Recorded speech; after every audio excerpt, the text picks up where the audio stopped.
In fact, I'm going to reveal which inexpensive fruit, which is probably in your kitchen right now, science has proven to be more powerful than most people realize at unblocking blood flow in the legs.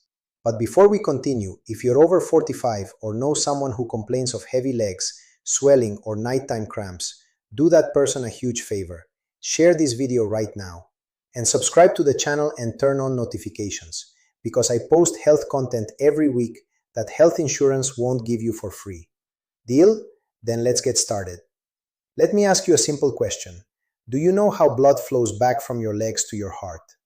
Most people have never stopped to think about it, and it's precisely this lack of knowledge that comes at a high cost, literally high, in terms of medication, surgery, and lost quality of life. Here's the most honest explanation you'll ever hear. Imagine the plumbing in your house. Water flows down easily. Gravity does the work. Now imagine the opposite. You have to push that water from the ground floor up to the 10th floor. No pump, no pressure, relying only on small valves and the strength of your own muscles. That is exactly what your legs do every day. Inside your veins are tiny valves that open to let blood flow upward and close to keep it from flowing back down. And there's a second mechanism most people don't know about, the calf. That bulge in your leg is literally a second heart. With every step you take, it contracts and pushes the blood upward. Amazing, isn't it? Now think about this. If you spend the day sitting on the couch at the office in front of the TV without moving that pump, what happens to the blood? It stagnates. The valves weaken over time, the veins dilate, and that fluid from the circulatory system starts leaking into the tissues. That's the swelling. That's the varicose vein. That's the heaviness in your leg at the end of the day. The Brazilian Society of Angiology estimates that between 40% and 60% of Brazilians will experience some degree of venous insufficiency at some point in their lives. Almost half of Brazil, and most have no idea. But today you'll find out, and you'll know what to do. Number 5 on our list, and I'm starting here because it's the foundation of everything. Get that pump going. Break the sedentary habit, today, right now. I know what you're thinking. Doctor, I've heard this my whole life. But wait, because I'm not talking about the gym. I'm not talking about weightlifting, personal trainers, or becoming an athlete after 60. I'm talking about walking. There's a wonderful study published in international journals showing that women who walked at a brisk pace in their daily lives had a significantly lower risk of developing varicose veins than those who stayed sedentary. Why? Because walking activates exactly that pump I explained to you. Your calves tighten, blood flows upward, your veins thank you. And the best part, it doesn't have to be a marathon. 30 minutes a day at a comfortable pace will improve your circulation in just a few weeks. You can break it up. 10 minutes in the morning, 10 at noon, 10 in the afternoon. You can get off the bus one stop early. You can take the stairs instead of the elevator. It all counts. Let me tell you about Mrs. Marlene. She was 68 years old, a widow, and had been confined to her home.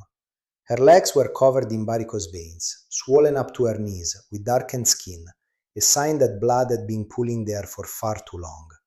She told me she couldn't even make it to the corner store without having to sit down along the way. We made a deal. She started with a 5-minute walk every day. Every day she added 1 more minute. In 3 months, she was walking 35 minutes non-stop. The swelling had gone down by half. The varicose veins didn't disappear, of course not, but the pain was gone. Her skin lightened, and her smile returned. Movement is life, and your circulation only works when you move. Very important note, if you spend hours sitting at the office, in the car, on long trips, get up every hour. Stand on your tiptoes. Take a walk, because staying still for hours promotes the formation of blood clots. And a blood clot in the leg is one of the most dangerous things there is. It can break loose, travel to the lung, and then the problem is extremely serious. Number 4, and I need you to stop treating this advice like a cliché. Drink water. Really drink water. Your blood is basically water with cells and proteins. When you get dehydrated, even mildly, without even noticing, your blood gets thicker, more viscous. It's like jelly flowing through a hose instead of water. Guess what happens to blood flow? It slows down. Your veins have to work harder, the valves suffer, and the tissues in your legs receive less oxygen. And there's a cruel detail. After age 50, your first mechanism gets weaker. You might be dehydrated and not even feel like drinking water. That's why I always tell my patients, after age 50, water is no longer a request from your body, it's your responsibility. The most widely accepted rule is 30 to 35 milliliters per kilogram of body weight per day. If you weigh 70 kilograms, that comes to just over 2 liters. It seems like a lot, but spread out over the day, it's manageable. A big glass when you wake up, one mid-morning, one before lunch, two in the afternoon, one at night. Mr. Antonio, 73, retired, had a very Brazilian habit. He drank 5 or 6 cups of coffee a day and swore that was hydration. It wasn't. Coffee is a diuretic. It makes you lose water, not gain it. His legs were always swollen and he thought it was rheumatism. I asked him to replace 3 of those coffees with 3 large glasses of water. In 15 days, he called me, amazed. "Doctor, I didn't know it was water." His legs stopped swelling at night. It wasn't just the water, but the water did what was missing. It diluted the blood. It made the veins' job easier.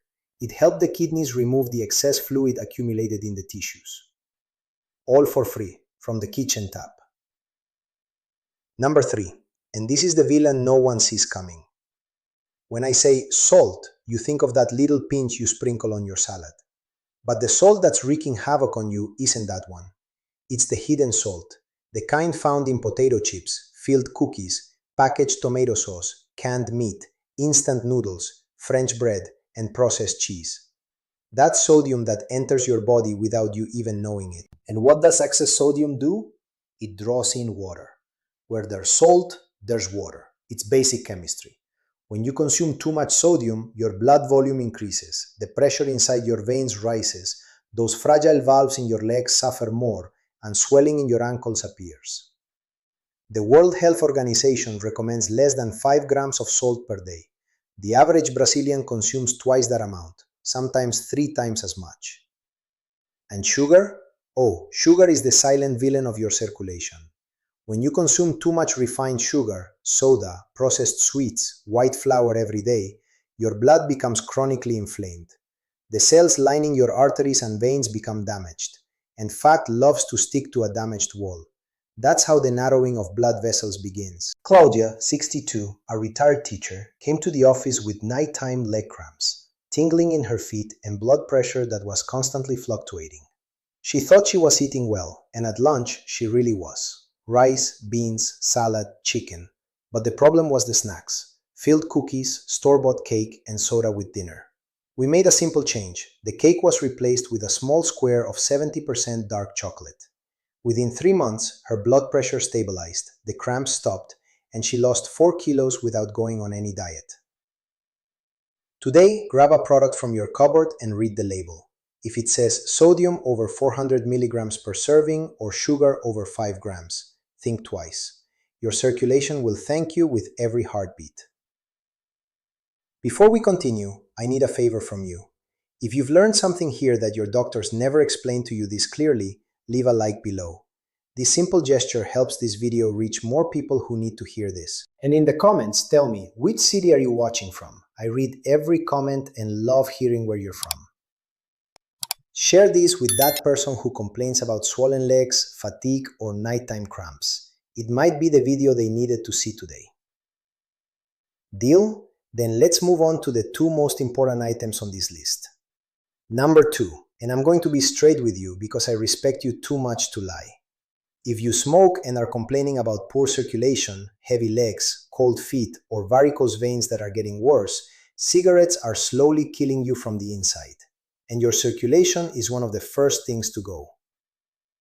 Nicotine constricts blood vessels. Every time you take a puff, your arteries and veins tighten. That means less blood in your legs, less oxygen in your tissues, fewer nutrients for your muscles. Do that 20 times a day for years and you're literally strangling your circulation. And that's not all. The more than 4,000 chemicals in cigarettes damage the inner lining of your blood vessels. That lining, which should be smooth and healthy, becomes a rough, inflamed surface. And on that surface, fatty plaque loves to stick. This is how peripheral artery disease begins, when the arteries in your legs become clogged. And that, my friends, is one of the leading causes of amputation among the elderly in Brazil and around the world. Studies published in journals such as Frontiers in Cardiovascular Medicine show that quitting smoking is the most powerful step to reduce this risk. After 3 months without cigarettes, circulation begins to improve. After 1 year, cardiovascular risk is cut in half. Roberto, 55, a ride-hailing driver, had been smoking since he was 17. He came to the office because he felt pain in his calf whenever he walked more than 2 blocks. That's claudication, the classic warning sign that the arteries are clogging. I got straight to the point. Roberto, either you quit today or in 10 years I can't guarantee you'll still have both legs. He quit. It was hard. He stumbled a few times, but he quit. Today, 2 years later, he walks 5 kilometers a day without pain. If you smoke, today is the day. The public health system offers a free smoking cessation program. Talk to your doctor, but quit. Your legs are crying out for help. And now, finally, item number 1. The discovery that could change your circulation forever. The fruit that science has ranked number 1 when it comes to unblocking blood flow in the legs. The orange. Yes, the humble, quintessentially Brazilian popular orange. The one that costs 2 reais a kilo at your local market. The one your grandmother drank as juice in the morning without knowing she was medicating herself. But pay attention, because it's not just any part of the orange, and it's not just any way of consuming it. I'll explain exactly what makes it so powerful.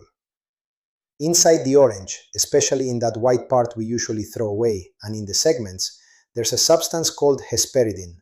It's a citrus flavonoid, a natural plant molecule that has an almost magical effect on your veins. Hesperidin strengthens the walls of blood vessels. It reduces permeability, that is, it prevents fluid from leaking into the tissues. And it also stimulates the production of nitric oxide, a molecule that relaxes the arteries and improves blood flow. Have you heard of Daflon? That medication sold at pharmacies for venous insufficiency? Well, Daflon is essentially hesperidin and diosmin, 2 flavonoids found naturally in citrus fruits. Studies published in journals such as the Journal of Clinical Endocrinology and Metabolism and PubMed Reviews confirm that hesperidin improves endothelial function, the inner lining of blood vessels, reduces inflammation, and increases arterial dilation. In other words, oranges naturally provide what expensive pharmacy medications do. It doesn't replace medication in severe cases, that's clear. But it's a powerful, inexpensive, delicious ally that you can incorporate into your routine today. How to get the most out of it? First, choose to eat a whole orange rather than drinking the juice. When you squeeze it and discard the pulp, you're throwing away a good portion of the hesperidin and fiber. Second, when peeling, leave a little bit of that white part on the segment. It's bitter, I know, but that's where the highest concentration of flavonoids is found. Third, vary your citrus fruits. Bergamot, tangerines, lemons, mandarins, they all contain hesperidin. 1 to 2 servings a day already make a difference. Maria, 69, suffered from swelling in the late afternoon and had been taking medication for circulation for years. She did something simple. She swapped the buttered roll at breakfast for a whole orange with the white pith, and she added half an orange in the afternoon. Within 60 days, her angiologist cut her medication dose in half. The improvement was so visible on the ultrasound that he asked what she was doing differently. It was the orange. And before I wrap up, I can't help but mention beets. It's not a fruit, it's a root, but its effect on circulation is so powerful that it deserves a place of honor here. Beets are extremely rich in nitrates. When you consume them, your body converts these nitrates into nitric oxide, the very same molecule that dilates blood vessels. Studies published in the journals Curious and Frontiers in Nutrition show that people with peripheral artery disease who drank beet juice before walking were able to walk longer and felt less pain in their legs. In some studies, the improvement reached nearly 20% in the distance walked without pain. A small glass of beet juice a few times a week, or grated in a salad, or boiled, roasted. Brazil produces beets year-round, and they are inexpensive. Combine orange with beets, and you have an almost unbeatable duo for your circulation. Before I sign off, let me give you your action plan. Simple, practical, no excuses. 5 things you'll start today. First, get moving. 30 minutes of walking a day, or 3 10-minute stretches. Get up every hour if you're sitting down. Second, drink water. 30 milliliters per kilogram of body weight. No soda, no boxed juice, just plain water. Third, read labels. Cut out sodium over 400 milligrams per serving and sugar over 5 grams. Your pantry needs to become your ally. Fourth, if you smoke, quit. The public health system offers free treatment. Talk to your doctor. Fifth, eat a whole orange a day with the white pith and include beets a few times a week. And of course, schedule an appointment with your trusted doctor, especially if you feel pain, persistent swelling, or have more advanced varicose veins. There are things that only a Doppler exam can clearly show. Circulation is like a river that flows through your entire body. If the river flows, life flourishes. If the river stagnates, everything gets sick. In less than 30 minutes, you've just received information that cardiologists and angiologists have spent decades studying. What you do with this is entirely up to you. But before you go, I need a special favor. Think of that person you love who's always complaining about swollen legs, nighttime cramps, and fatigue. Your mother, your grandmother, your friend, your neighbor. Send this video to them right now. Don't put it off, because later we forget. And this information could be the difference between aging independently or relying on medication for the rest of your life. If you haven't subscribed to the channel yet, do it now and turn on notifications. In the next video, I'll teach you the 5 morning habits that reduce leg swelling in just 7 days. Don't miss it. Take care of your legs. They carry you to the hugs that matter, to your backyard, to the neighborhood market, to the life you still have so much to live. I'm Dr. Adriel Castro. May God bless you and grant you good health. A big hug, and I'll see you in the next video.